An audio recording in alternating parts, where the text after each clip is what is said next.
Hello, world. Welcome back to another D&D Beyond Live. I'm joined by dearest friend, B. Dave Walters. Hey, man. Thanks for It's coming. me. Uh, That's more for the audio people. bum, bum, bum, bum, bum, bum, Exactly. bum, bum. Uh, Not only were we talking about how great B Dave is, I was just right before we started. I was really realizing not only is he a wealth of knowledge about Dungeons and Dragons storytelling in general, but he's also very nice to me. He says nice things to me right before we start, and I always appreciate it. But we're not here to be nice to me. It's That easy would to be nice to you when it's true, Joe Starr. Oh, B. Dave Walters. Hey, you want to talk about some dragons? So Dungeons and Dragons, our friends at Wizards and D&D unleashed some new Unearthed Arcana, and this was actually the timing was ridiculous because I was literally kind of sitting and I was like, oh shoot, I hadn't really scheduled anything to talk about for Thursday. What should we do? And then they tweeted this about 5 minutes after I asked myself that out loud. So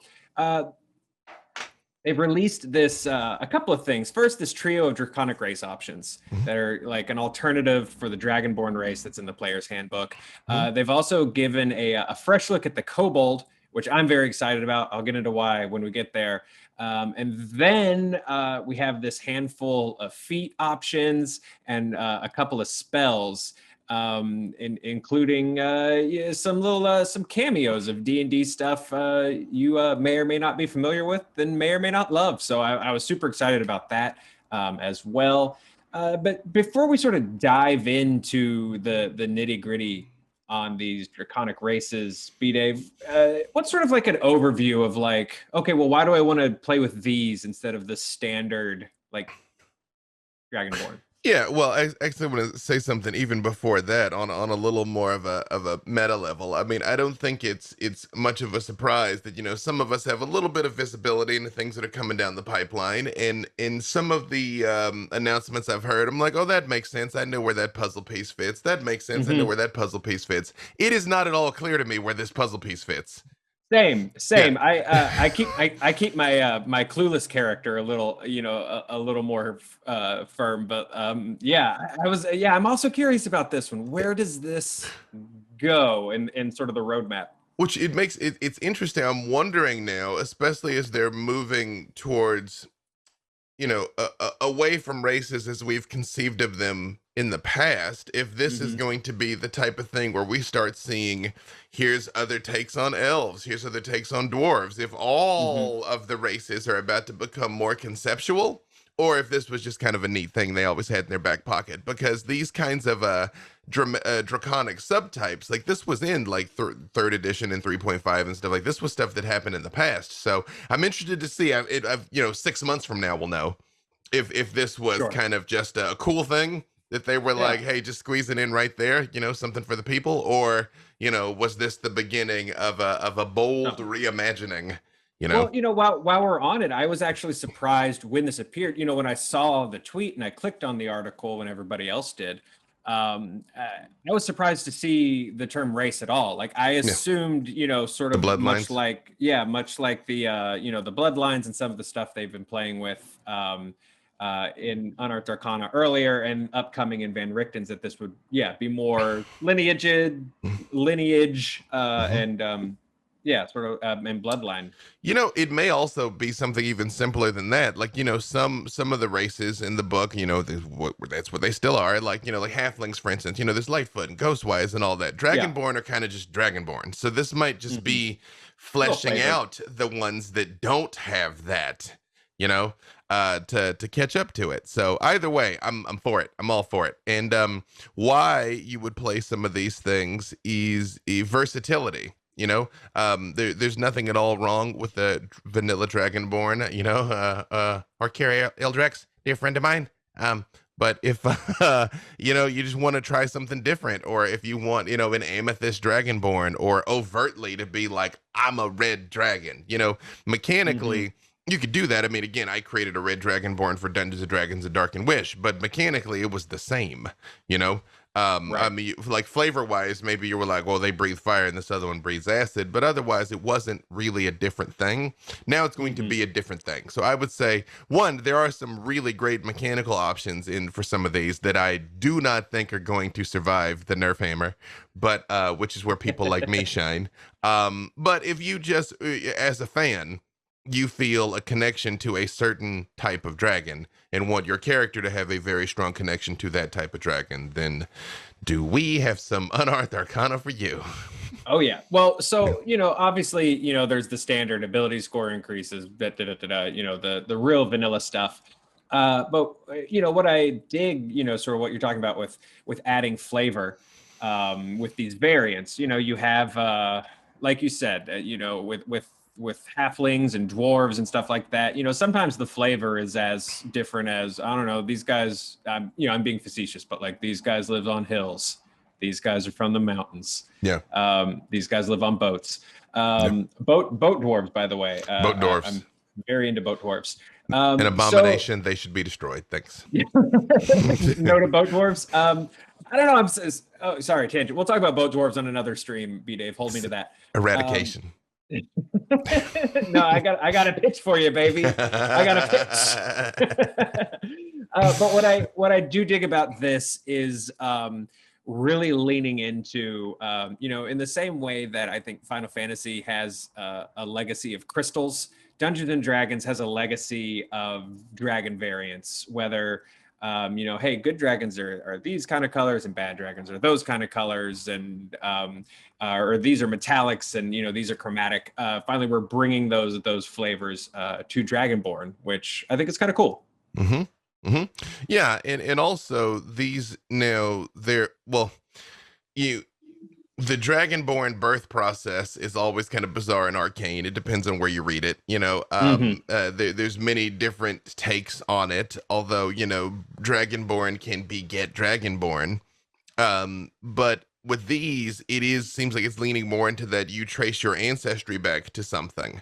So that I don't know if they intended that to be like, no, you were born from Dragonborn parents. It just so happens you came out red, or if they were trying to make it like the 1 in a million chance type thing that you were born of completely totally human parents. But those recessive Dragon X genes kick in, and you just no, absolutely. Well, I think you're right. I think it's sort of left open, for players to roll into, 'cause just like there are a lot of DMs who are like, I don't know, do whatever you want. There are probably a lot of DMs who are like, it's not in the book, and all valid ways to play, right? And I think putting, I don't know, do what you want in the book is a nice compromise for the two. If I want to play the weird lady in the basement in the movie The Golden Child, which I do. I want the knife. Please. So let's actually jump into these, man. So we're starting with the Chromatic Dragonborn. Dragonborn with chromatic ancestry claim raw elemental power. These are more vibrant colored dragons: black, blue, green, red, and white, as opposed to metallic and like gem based dragons, which we'll get into. So those colors tend to be the primary features of their scales and their skin, and they also reflect like you touched on earlier, is it fire, is it acid, what that energy of their breath weapon is going to be. They're very elemental based. Are you a dragon from a volcano? Are you a dragon from Antarctica? Are you a dragon from the Caribbean and you're just chilling? Or are you a dragon from somewhere that's pretty well rounded, like Ohio, where the most exciting dragons are from? Ohio dragons. Sorry, I got myself on a tangent that then didn't work at all. Sometimes it's going to happen. I will just say Ohio has produced more astronauts than any other state because they wanted to leave Ohio so badly they left Earth. Not even that good Cincinnati chili was enough. We just lost a lot of Ohio customers. Ohio, I love you. I love you so much. B Dave, however, You know, has hey, chosen violence. hey, I'm from Arkansas. Okay, I know what it's like to depart from whence you hail. Okay, let me just. I always choose violence for the record. You know, one thing I saw in this that is more accurately something I didn't see, which I appreciate, is historically the chromatic dragons are the evil dragons and the metallic dragons are the good dragons. Left it And out. this is the point where I always say and will always say any innate correlation between race and morality is problematic. Just period. You know, when you're like, those are bad people, it's like, that's a slippery freaking slope, man. It's a slippery slope. So them taking that out of this and just being like, these are just types, you know, and you are what you are, you know. I was very happy to see that and have it be a mechanical thing and not a moral thing. Yeah, no, I hear you. And you know, even if problematic doesn't hook you, and it really should.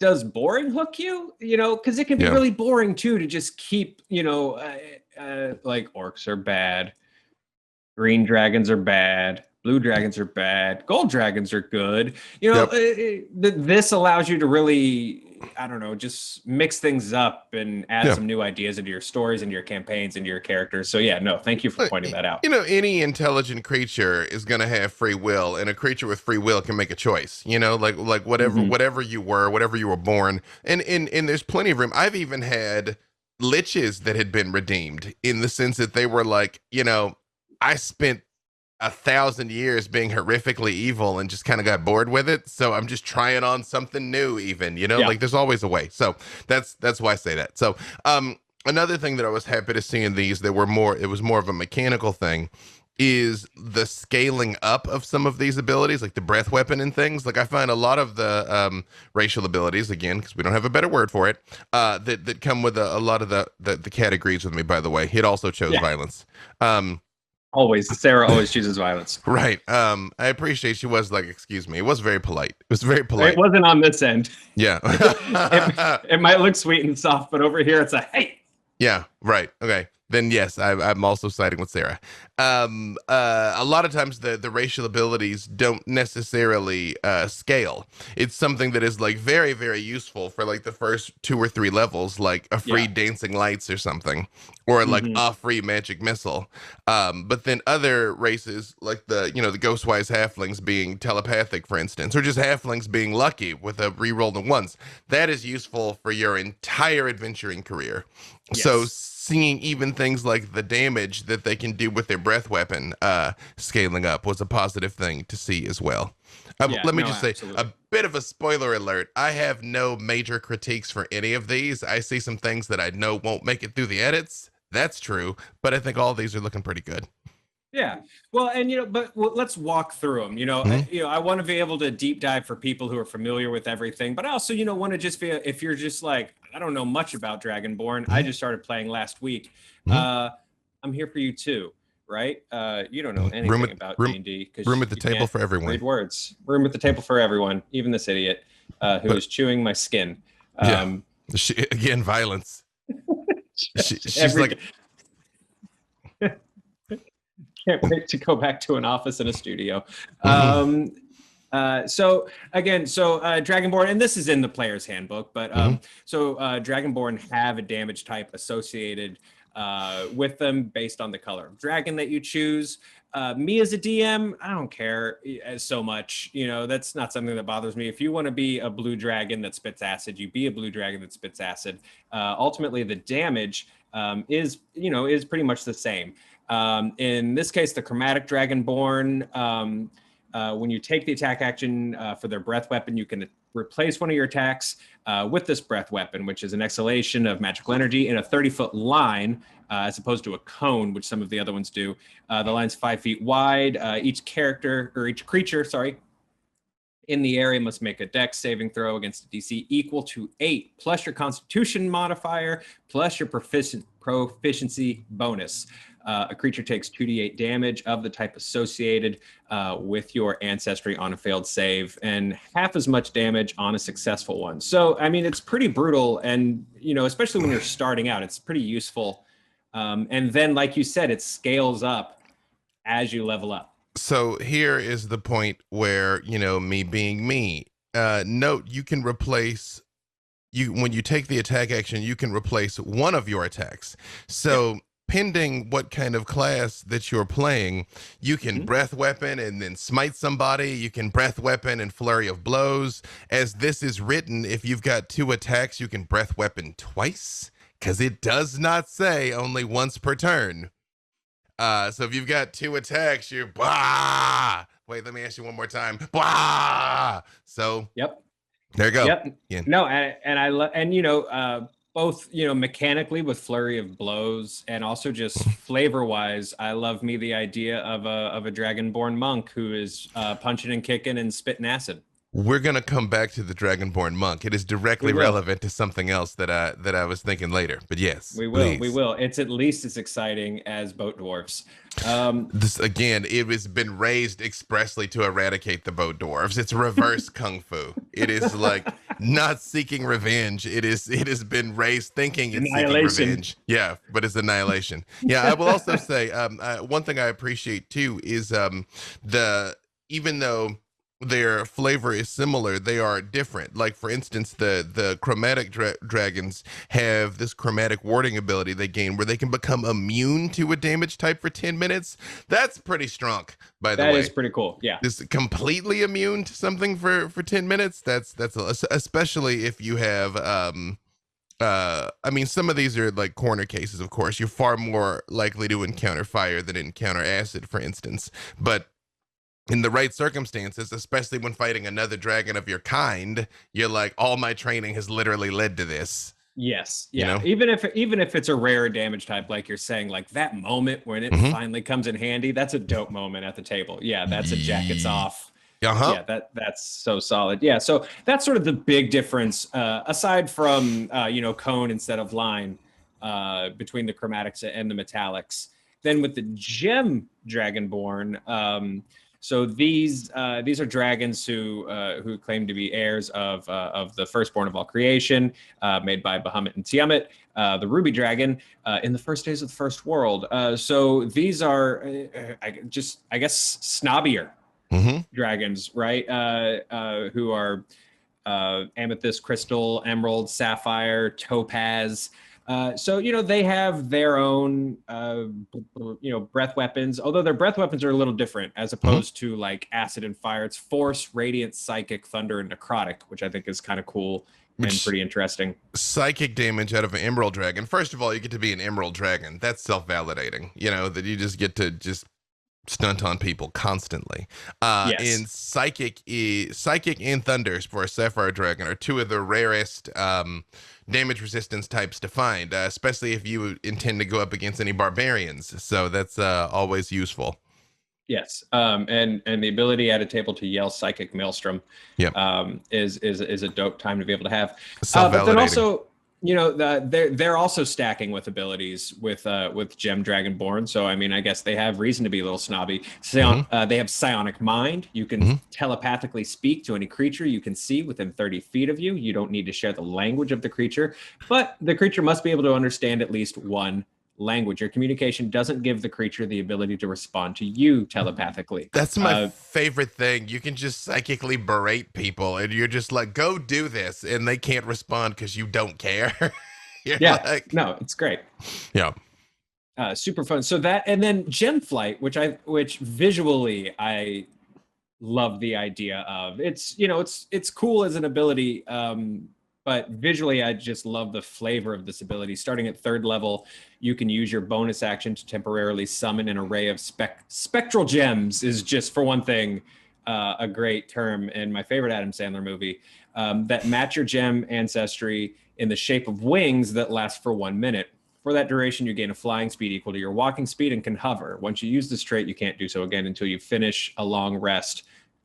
I mean, correct me if I'm wrong, and please do, because you have much more of a mind for mechanics than I do. Flavor and story, I got you. Mechanics, I nosebleed a little bit. Not like the strongest, like coolest ability, but I mean, for those moments where you just need to add some stank on your how do you want to do this moment. Well, it's great to go just full Sailor Moon also, that you're all just like, You know, because you're right, a minute of flight in and of itself is not anything too impressive because there's other things that can like do it all the time. Right. But if it's but I think it is weighed against the fact that so few things are going to be able to resist your breath weapon, which is, you know, an important thing to take when take into account when you're talking about balance. And like you said, also getting in position to use your breath weapon, things of that nature. I mean, it's a nice bonus on occasion. You know, it's one of those things you don't think about till you need it, and then it's like you're falling to your death, and you're like, "Am I though?" Yeah, and like now I'm flying. It adds a nice additional geometrical advantage for the pool table that is combat. If you are a wizard of the Order of the Scribe wizard with your book floating around, you know, if just adding an extra just level of your weird 5-dimensional chess of line of sight for that guy. Finally, B Dave, what I might be the most excited about is the Kobold updates. Shout out to my homie Snacks. Oh man, so in our home game right now, I'm going through Icewind Dale Rime of the Frostmaiden for the first time, which I've been super stoked about. Playing with some friends that haven't really ever played before, which has been super fun watching them just like slowly fall more and more in love with this. But we now have a giant tendency of befriending everything possible, which included a kobold in a mine that we were supposed to slaughter along with the rest of his brethren. And now he hangs out and he's friends with us. You're the pack now, yeah. Yeah, I love his name is Grek, and I adore him. And so I'm excited to see the kobolds get some love here too.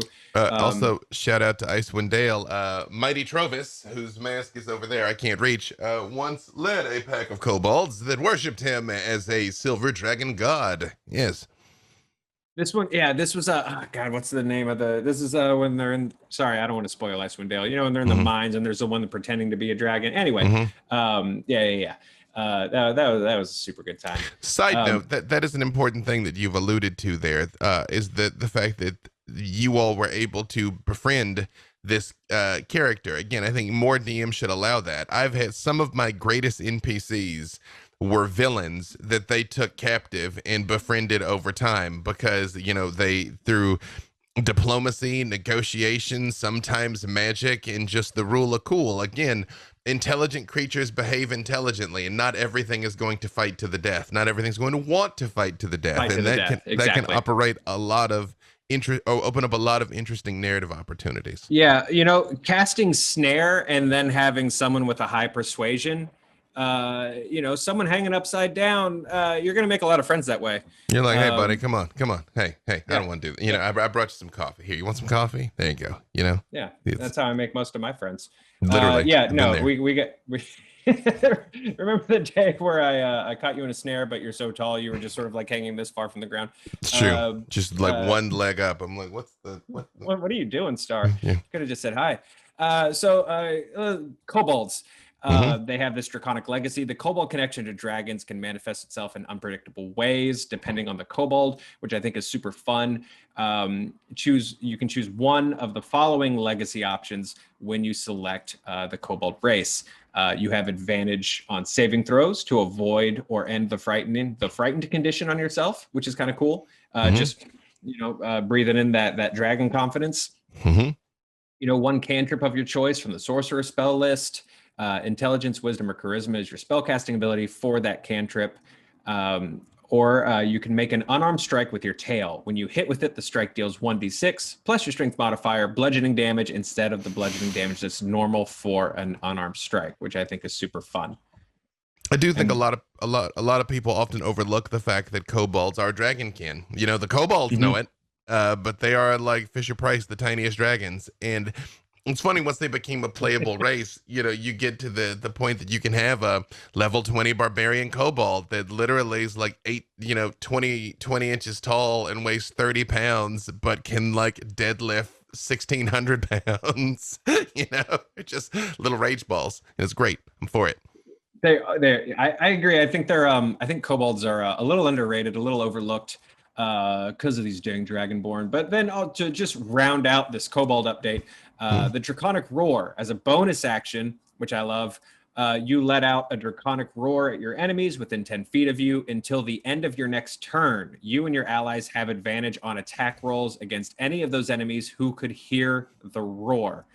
You can use this trait a number of times equal to your proficiency bonus, and you regain all expended uses when you finish a long rest. That is a very dope buff to have as a bonus action. Like, that's kind of insane. That is incredibly powerful, especially if you're around rogues, you know, that need sneak attack. If you're around paladins that are gonna hit really hard with their smite when it goes off. If you're around even wizards that might be trying to cast their ray attacks but don't necessarily have a great to hit.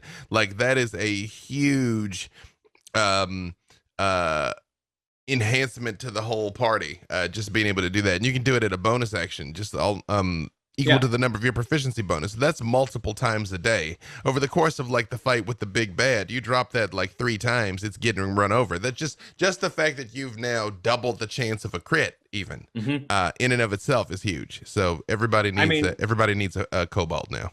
Yeah, and you connect that to that barbarian you were just describing. You know, that's your front line guy. I mean, that's you know, that's once more into the breach. That's you know, leading from the front. Inspiring everybody to charge after you. That is a pretty dope feature to have on our little kobolds. So I'm pretty stoked about that. You know what's interesting is they mentioned the different types and that the types are presented here, but I don't think they're actual dragon types. They're all type humanoid. Yeah. They're all type humanoid. That's interesting. It's humanoid and small. Just small. Delightful. Just type little small, just delightful little dudes.